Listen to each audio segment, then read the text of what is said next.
Abutan tayo ng kamatayan. Ang katanungan ho ay, saan tutungo ang ating kaluluwa? Ang Biblia ay nagsabi na ang tao dahil sa kanya pong kasalanan, siya ho ay mamamatay. So ang kamatayan, tutungo ito sa kasalanan ng tao.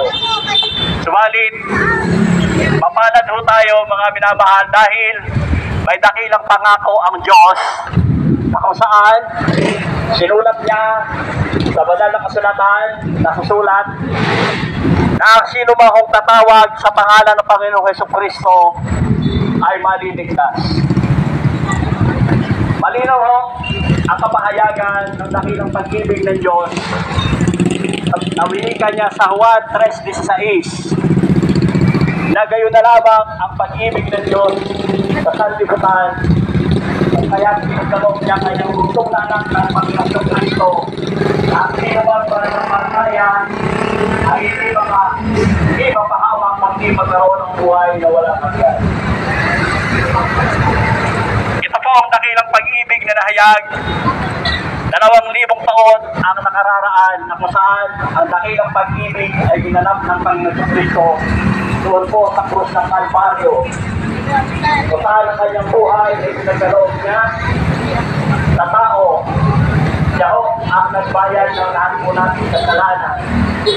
At tangi na kung gagawin natin mga minamahal, paniwalaan at tanggapin ang dakilang pagpakasakit ng Panginoong Hesukristo.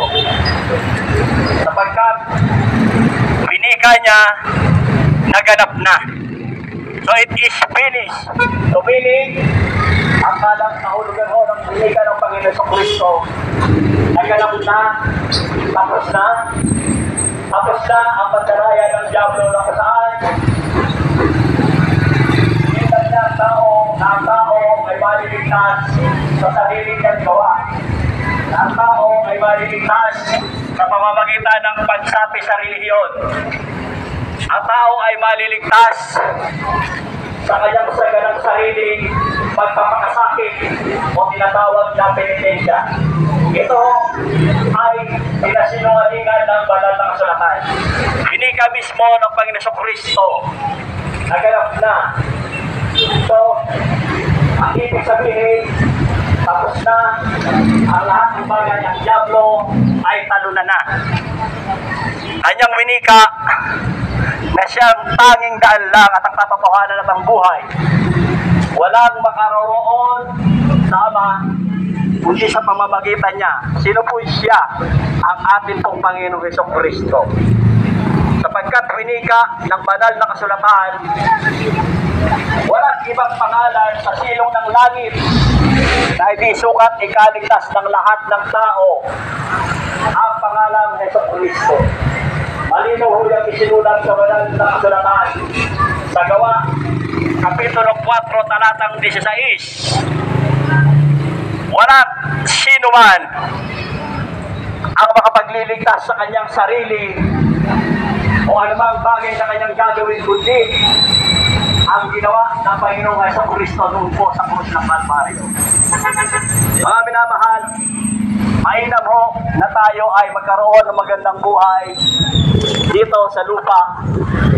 Subalit, binika ho sa banal na kasulatan. Anong pakinabang ng tao? Makatanyan man ang buong sanglibutan o ang kayamanan dito sa lupa at mapahamak naman ang kanyang kaluluwa. Kaya po, naririto kami ngayong gabi upang ipalaganap o ibahagi ang dakilang pangako ng Diyos.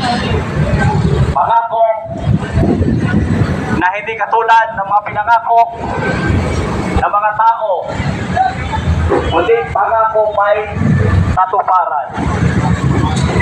Winika, mga minamahal, sa banal na kasulatan, ang sasapitin ng tao,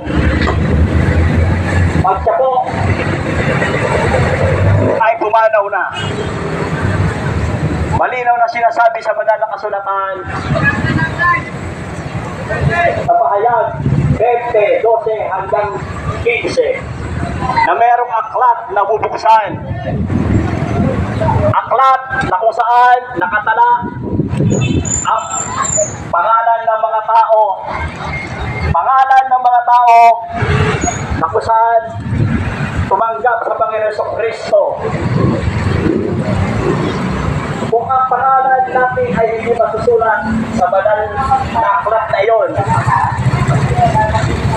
malinaw na sinasabi ng Biblia, ang sino man na hindi matatagpuan ang pangalan sa aklat na iyon ay itatapon doon ko sa naglalagdag na apoy ng impyerno. Ayaw ng Diyos na mapahamak ang sino man. Kaya ang kaparaanan ho na ginawa ng Diyos ay ibinigay niya po ang kanyang bugtong na anak ang ating Panginoon Jesucristo upang ang sino man sa kanya'y sasampalataya at tatanggap ay hindi mapahamak kundi magkaroon ng buhay na walang hanggan. Isang dakilang pangako kung saan tayo do'y magsisisi natin mga kasalanan at tatanggapin ang Panginoon Jesucristo sa ating puso. Binika ng banal na kasulatan, tayo'y itinuring ng Diyos na kanyang mga anak. Nasusulat po yan sa unang Juan, talatang 12, John 1:12. Kaya ang dapat po natin gawin, mag-isipan po natin, mabuhay pa tayo ng 100 taon o higit pa dito sa lupa kung mapapahamak naman ang ating kaluluwa. Ang tanging solusyon, mga minamahal, sa kapahamakan na nag-aantay doon ho, sa bawat isa na apoy ng impyerno ay ang ating Panginoong Jesucristo. Ginawa niya na ho ang kanyang dakilang layunin sa lupa upang ang tao nagkaroon ng buhay na walang hanggan. Ang nararapat na po natin gawin, tanggapin natin siya sa ating puso, pagsisihan natin ating kasalanan, at tanggapin po natin ang Panginoon Jesucristo bilang tagapagligtas. Kaya mga minamahal, ulit po natin ito gagawin. Malinaw na sinasabi ng Biblia. Kung ikakahiya natin ang Panginoon Jesucristo, pagdating natin sa kanyang paghatol, tayo rin ay hindi niya kikilalanin. So kung ikakahiya natin ang Panginoon Jesucristo, tayo rin ay kakahiya ng ating Ama sa langit.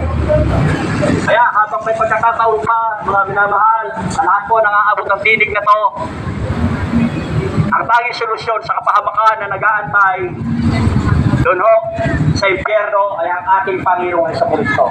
Tanggapin po natin siya sa ating puso bilang Panginoon at tagapagligtas.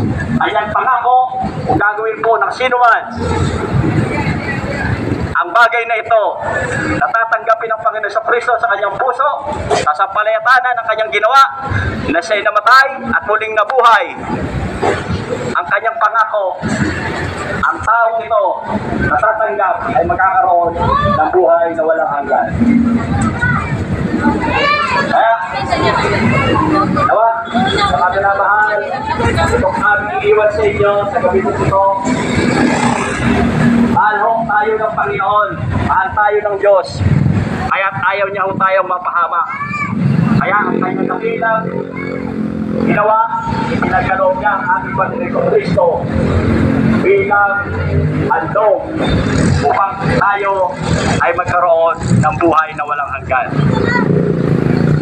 Ang kamatayan ay tiyak, subalit ang katanungan kung tayo mamatay sa gabing ito o sa anumang oras, tayo ba ay nakatitiyak at sanahin tayo tutuko? Ang kasagutan ay nahayag na sa Biblia. Makatitiyak tayo kung tatanggapin natin ang Panginoon Jesucristo sa ating puso, sa sampalatayanan, na siya ang tanging daan ng katotohanan, walang makararating sa Ama, kundi sa pamamagitan niya. Tanggapin po natin ang ating Panginoon dito sa ating puso. Siguro tayo, dahil ang kanyang pinangako, tayo ay mayroong buhay na walang hanggan. Maaring hindi na ho namin ito masabi pang muli sa inyo. Ito isang paalaala, isang dakilang regalo ng Diyos sa lahat ng tao na magkaroon ng buhay na walang hanggan, hindi mapahamak doon ho sa apoy ng impyerno. Tanging solusyon ang ating Panginoon Kristo na nagpakasakit para tayo magkaroon ng buhay na walang hanggan. Tanggapin po natin siya sa gabi po ito at sa palayatanan ang dakilang ginawa ng Panginoon. Yes, sir.